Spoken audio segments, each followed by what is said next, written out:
Directo desde Innovaciones Acústicas, el Templo del Sonido. Historias, ideas, buena compañía, con su amigo Diego Kendo Sánchez. En un episodio anterior comentaba que las tecnologías contemporáneas actuales sirven para comunicarnos más rápido y todo lo que ustedes saben, pero yo siempre me he preguntado ¿para qué más? Y ese algo más creo que tiene que ver con el desmontar mitos, el desestructurar mentiras repetidas mil veces y convertidas en verdad. Cosa que, si viene de Goebbels, del nazismo, es repugnante, venga de donde venga.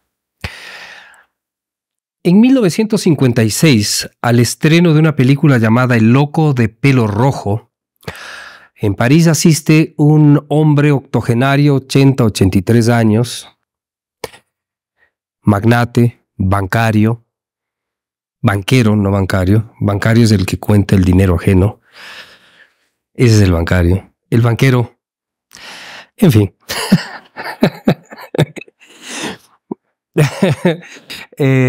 Banquero. Y al salir de esta película protagonizada por Kirk Douglas, quien nada más y nada menos fue y representó a Ulises, Michael Douglas, su hijo, decía: es casi imposible ser hijo de Ulises. Y yo soy hijo de Kirk Douglas. Sale este hombre llamado René Secretan y dice: lo que yo vi no está representado en esta película. ¿Y a quién vio este señor octogenario? Vio a un hombre a quien definió como un pordiosero con zapatos. Casi desdentado, harapiento, pero a la vez brillante, culto, políglota, 6-7 idiomas, obsesivo, solitario. Sin embargo, a pesar de los excesos del café, el ajenjo, el tabaco, los largos periodos de inanición voluntaria y a veces involuntaria, era un hombre brillante. Esto ya lo digo yo, leía a Walt Whitman cuando Walt Whitman estaba vivo, un gran lector de Balzac, Edgar Allan Poe, y los leía en inglés, aunque él era flamenco. Bien, ustedes saben, creo yo, de quién estoy hablando.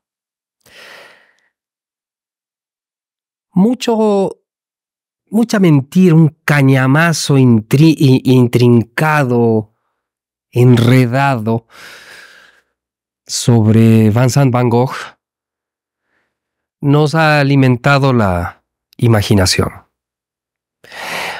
Esto también por esas cosas de la mente asociativa. Me remite al señor Bob Dylan, que es una mentira que se inventó para contar verdades. Bob Dylan, para comenzar, es una mentira. Él es Robert Zimmerman. Y en esa misma lógica hay una serie de mentiras que nos cuentan una verdad, pero es una verdad sesgada porque, creo yo, hay una conspiración. Nos quieren convencer de que el genio que muere de hambre y en soledad es el genio genuino por una simple y cicatera razón: no pagar lo que su genio vale. Y muchas veces vale su peso en oro. Y eso es lo que pasó con Van Gogh. Efectivamente es cierto, al parecer, que en vida vendió solo un cuadro y todas estas frases hechas de las que yo en lo personal estoy harto.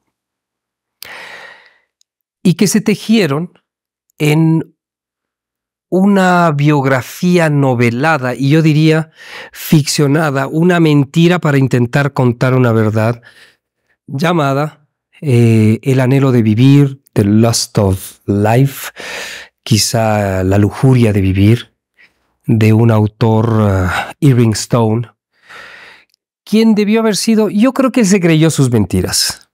Quiero darle el beneficio de la duda porque él debió decir historia basada en la vida de un genio. Porque mucho de lo que él dice es impreciso, es mentira.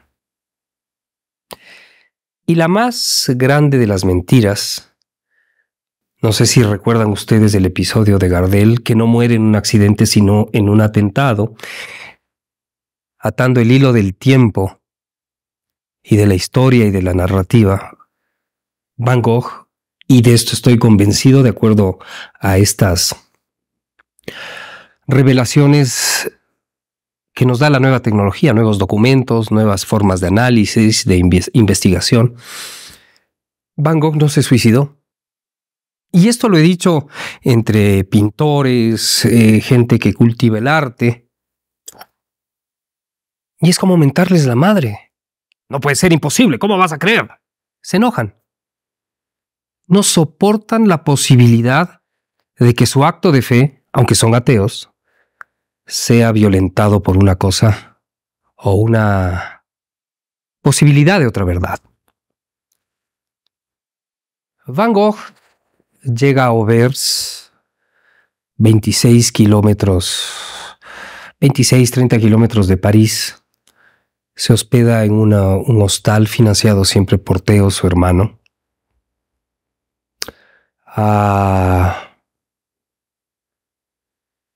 Es consumido por la soledad. Es consumido por su carácter fogoso. Parece que él perdía muy fácil la cabeza cuando tenía alguna sobredosis de ajenjo, que era su bebida favorita. Una bebida que en exceso provoca alucinaciones amarillas. Pero era un hombre pacífico. Y esto que voy a comentar en este momento es una inferencia mía, puede ser una absoluta y absurda hipótesis, pero está basada en un hecho real. Él, en su búsqueda de sí mismo, por un lado empieza a trabajar en las galerías Gaupil en Londres como vendedor de arte. Fracasa. Luego se enamora de una prima. Él era hijo de un predicador. Y dentro de la lógica del predicador, eso era incestuoso, pecaminoso, y fue condenado. Y como otra posibilidad, él intenta ser un predicador, un pastor protestante, y va a las minas del Borinage en el Brabant, en Bélgica, Países Bajos. Bueno, Bélgica casi es mala palabra actualmente, pero no por culpa de Bélgica, es un país maravilloso. Y en estas minas hay una leyenda, la del Furru. No Furru, Sandbru, el santo rojo, que es un santo que sale de las minas y de sus ropas hace vendajes, de su comida alimenta a los heridos. Y hay una devoción de los mineros al santo rojo. No es Fu, porque Fu es loco. Sandru, quizá por ahí puedo cometer algún error. Esto quizá explica lo que viene más adelante. Secretan, este octogenario que ve la película y dice: de ninguna manera Van Gogh está a la altura de Kirk Douglas, sino todo lo contrario. Secretan lo conoce cuando tenía 16 años, porque era hijo de un farmacéutico acaudalado, con su hermano Gastón. Gastón después se convierte en un artista plástico y es un artista que llega incluso a aparecer en algunas películas. Era un poco el bueno y el malo. Gastón era el bueno y René era el malo. Era un tipo díscolo, era un adolescente violento, medio matón, le gustaba asustar a la gente, tenía muy buena puntería, mientras que Gastón era sensible y tenía perspectivas del arte interesantes. Y fue por ahí el vínculo con Vincent Van Gogh para que naciera una amistad. De hecho, se dice, y René decía, yo le conocí a Van Gogh por mi hermano, porque cuando yo aparecía sin mi hermano, Van Gogh corría porque le ponía sal en el café, le ponía serpientes en la caja de pinturas. Como tenía posibilidades económicas, René traía a las chicas del Moulin Rouge, jovencitas, para las fiestas en Auvers, y veía a lo lejos al pobre Vincent que se enjugaba con una servilleta sus labios, pobrecito, porque no tenía ninguna posibilidad. Era el loco, era el pordiosero de Auvers, pero era un genio. Y todo esto cuenta al detalle René Secretan, quien un buen día, por esas cosas del dinero, en una feria mundial de París, llega nada más y nada menos que Buffalo Bill. Y de hecho, Secretan se burlaba de todo lo que hacía Van Gogh, entre otras cosas porque Van Gogh no podía pronunciar Buffalo Bill, sino decía Buffalo Bill.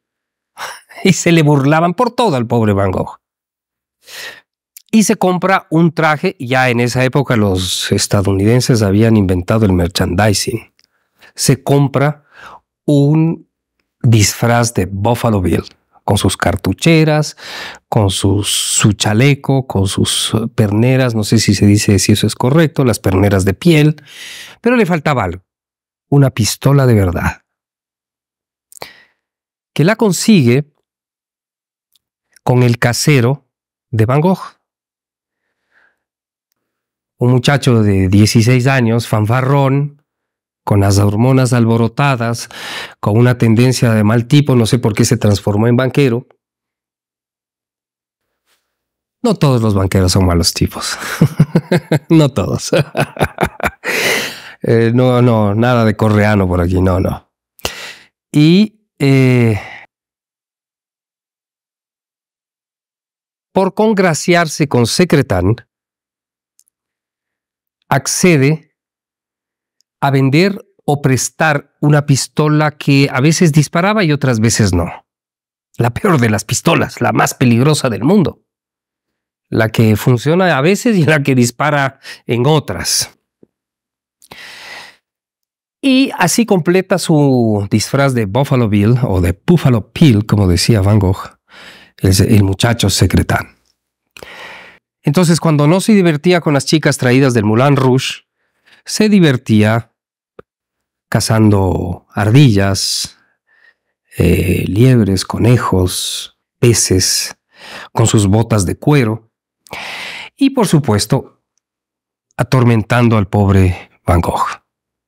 Gaston, como decía, era un artista y se conectaba muy bien en diálogos con Van Gogh, quien hablaba y escribía en griego, latín, francés, alemán, flamenco, inglés. Él leía a Walt Whitman en inglés, a Edgar Allan Poe en inglés. Leía los clásicos en latín, en griego. No era cualquiera.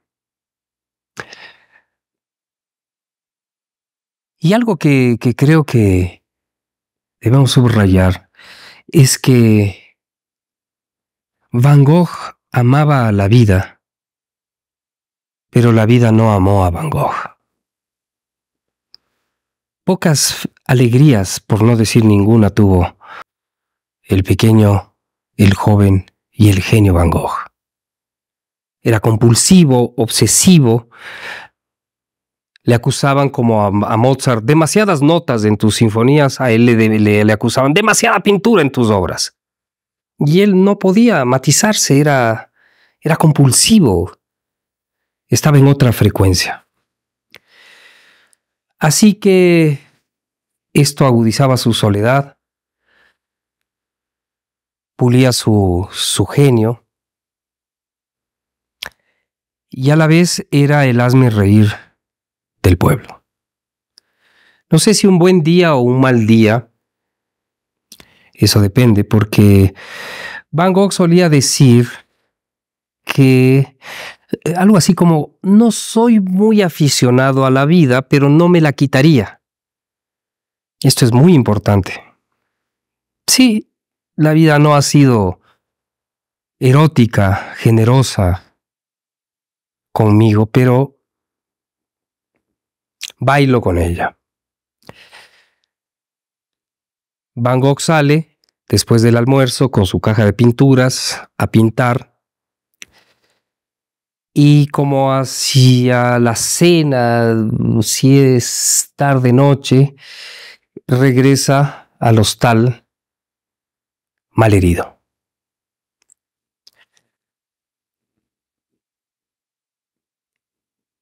Según la versión de Irving Stone, que insisto está llena de imprecisiones, Van Gogh se dispara en el campo de trigo y pide prestada una pistola para ahuyentar a los cuervos. Pero ahí viene la primera gran pregunta: ¿quién le presta una pistola al loco del pueblo? ¿Quién? Luego él llega mal herido, pero no sangraba demasiado, y cuando los pide ayuda, además, porque él pudo haberse rematado, si es que su intención era suicidarse, llega al hostal y pide ayuda. Pide ayuda y alguien le pregunta: ¿usted se intentó suicidar? Y él responde: eso creo. Él no afirma: sí, yo intenté suicidarme. Luego ven que el tiro tenía un ángulo muy difícil, porque el suicida, creo yo, se dispara en la cabeza, se pone la pistola dentro de la boca, pero no hace esto. Esto es más forzado.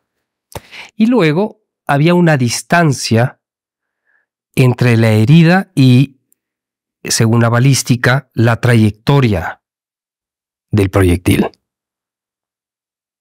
Todo era un poco sospechoso. Le atienden, descubren que la bala no salió, que se alojó muy cerca de la columna vertebral, es decir, fue un tormento para este hombre. Llega su hermano Theo y finalmente el pobre Van Sant muere a los 37 años. Debería haber un club de los 37, se habla del club de los 27, pero hay genios que murieron a los 37 y sé que es una lista un poco infame, pero Van Gogh murió a los 37, un año menos, Mozart a los 36. Es como una edad maldita, 36, 37 años. Pasa el tiempo, se hacen las averiguaciones y hay voces que dicen: ¿por qué no cuentan la verdad? ¿Por qué se esfuerzan por decir que él estuvo en el campo de trigo cuando estuvo por acá? Y ahí viene el punto. Le preguntan a Secretan, este hombre octogenario que ve la película, y dice que Douglas está muy lejos de ser Van Gogh, físicamente al menos. Y le dicen: bueno, ¿y qué pasó con su pistola? Y después de haber sido muy preciso en su descripción, cómo hablaba Van Gogh, el tono de su voz, cómo se vestía, sus rabietas, sus dramas, porque lo conocía muy bien, él dice: no lo sé. Yo por esa época me fui al norte, a Normandía, supongo yo, al Mar del Norte, y no sé. ¿Y cómo no se dio cuenta de que le habían robado su pistola? Y ahí viene lo que yo supongo es más consistente que el supuesto suicidio. René Secretan, vestido de Buffalo Bill, se cruza en un mal momento con Van Sant Van Gogh, le quiere asustar y se le sale un tiro.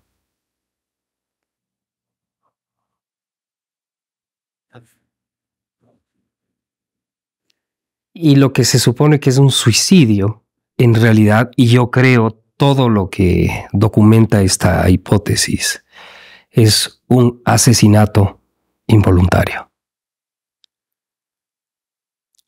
Vincent Van Gogh muere a los 3 días.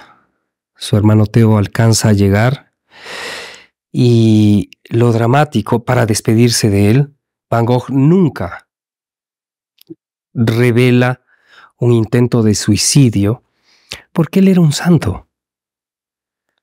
Era el santo rojo, que si bien no amaba demasiado, amaba la vida y la vida no le amó, si alguien le hacía el favor de matar, él lo aceptaba y además era capaz, en su condición de santo, de encubrir a su asesino. Y eso es lo que parece que sucedió. Van Gogh, creo yo, y ustedes amigos tendrán la posibilidad de investigar, no se suicidó, lo mataron.